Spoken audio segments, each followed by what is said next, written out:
So here we are, ladies and gentlemen, the dream you'll dream of.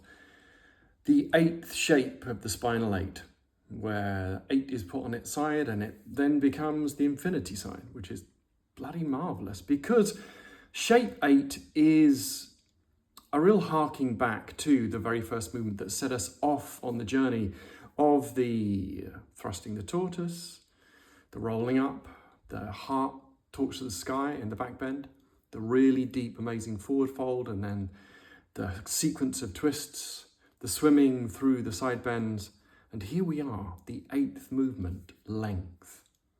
Length because ideally the sequence so far has shown us the fabric and we've been able to get the fabric knitting around our bones like a bodycon dress, a pair of leggings, a wetsuit, a swimming costume, lycra, something snug and that moves with you. This 8th movement is nothing short of magical when you get it, because you are channeling, directing, encouraging softness up through the inside of the body. So the outside of the body kind of remains quite set and strong, but the inside expands, and it's the same as a balloon expanding. This expansion presses out and lifts us, presses out and lifts us. We ratchet softness from the bowl all the way up into the head, and ideally the head helps ratchet the softness from the bowl up through the inside of the spine, up the central channel. It's magical. Now, for those of you who have subscribed, there will be a more in-depth description on how to do this, but for you, just enjoying this, I'm going to take you through the shapes and kind of roughly how you do it so you can give it a go.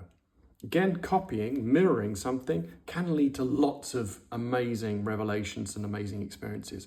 But actually knowing how something works, that's where the juice is. That's where the real juice is. But your choice. Here we go.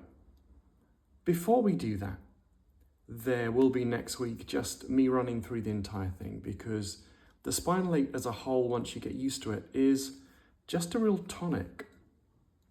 For instance, when I am eating a meal that's a bit bland, in order to make it more palatable, I'll have a fever tree tonic.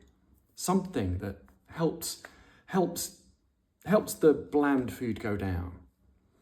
Now, I'm not saying that the spinal 8 is bland food. I am saying that when you're on a rough day, your body's stiff or tired from walking the dog or being busy or just lack of sleep or too much work, the spinal 8 is the tonic that lifts you, that takes you out of that grump. Insert a better word there, if you can. So let's take a look. We have just swum from side to side. So we've done this. We have turned the body, counter-turned and softened, swum, turned, counter-turned, softened, and we swim back to here. So in this, really simply, it's the feeling of the hands on the hips, the shoulders coming forwards, and then the hips move. Then the hips move and the arms extend. All of the fabric of the body becomes really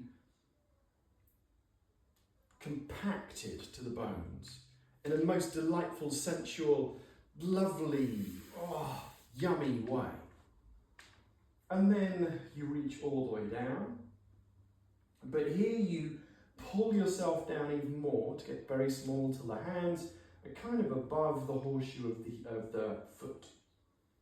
All you will then do is the thing that we've been learning all along. That's all you do. You ratchet from the very first movement of the warm-up set. The very first thing that we learned in the warm-up set, the thing before the thing, is what happens. And it feels magnificent. So what does it look like from the front? You're here, the shoulder girdle moves, and we do the thing, we thrust, we feed and follow, and then we continue, and then all that happens is we do the thing before the thing. And what that does is starts to encourage the softness, it ratchets the softness up through the spine.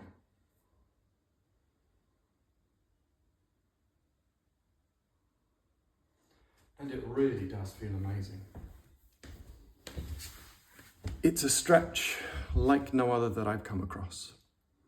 And it's the foundation upon which all of the work I teach is built. So if you're interested in more, there's a whole back catalogue to look at.